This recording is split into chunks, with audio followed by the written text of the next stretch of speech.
Bonjour Madame Tarazi. Bonjour. On vous remercie pour votre accueil aujourd'hui. Vous êtes les bienvenus. Merci beaucoup. On est rencontrés aujourd'hui, on s'est réunis pour rendre hommage à notre grand artiste, Monsieur Gebran Tarazi. Femme du grand artiste, pouvez-vous nous raconter un peu de votre vie, vous présenter? Oui, chez nous. Sûr, donc. Merci. Et je m'appelle donc Mona Tarazi. J'ai partagé la vie de Gebran Tarazi durant 37 ans. Et j'ai beaucoup de choses à dire à ce sujet, donc je ne sais pas trop par où commencer. D'abord, je souhaite vous présenter Gebran. Gebran Tarazi fait partie d'une famille spécialisée dans l'art oriental et l'art islamique de façon plus précise. C'est une entreprise qui a été fondée par un ancêtre en 1860 et toute la descendance s'est occupée de cet art oriental. Donc il a grandi dans une famille où ils étaient commerçants en objets orientaux et ils avaient également dans la famille un atelier de lambris peints où ils concevaient et exécutaient des salons orientaux avec la technique bien précise qui est connue à Damas, en Égypte, enfin les lambris peints comme le palais de Beit el-Din au Liban, etc.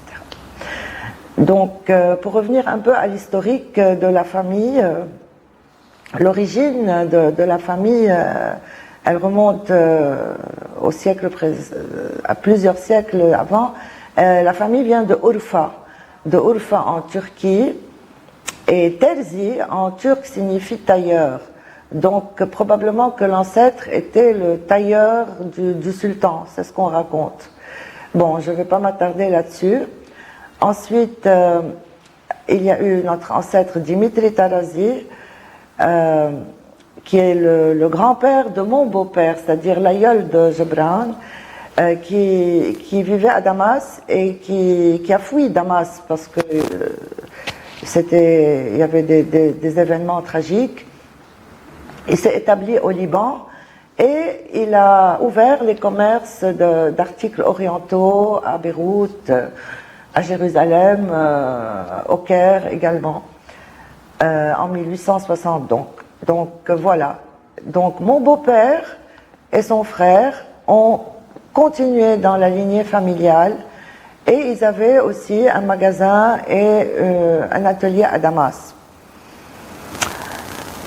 Puis la crise économique et la guerre aidant, mon beau-père, le père de Gebran, s'est établi avec son frère au Maroc.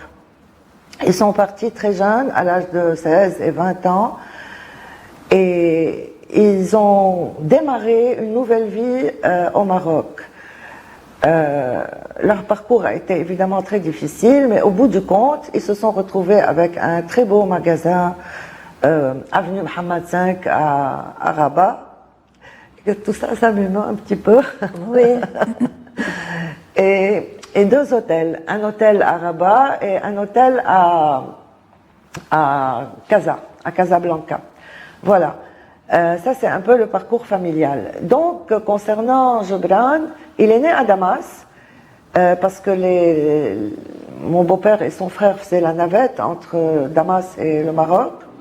Il est né à Damas et il est parti avec sa famille au Maroc à l'âge de 2 ans et il a grandi au Maroc. Voilà. Donc, le Maroc a beaucoup influencé sa vie. C'était l'époque du mandat français au Maroc.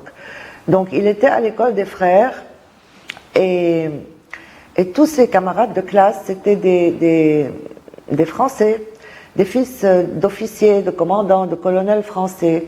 Donc ils présentaient leur père comme des héros de guerre parce que tout ça se passait après la Deuxième Guerre. Étant donné que Gebran est né en 44, donc vers la fin de la guerre. Donc, tous ces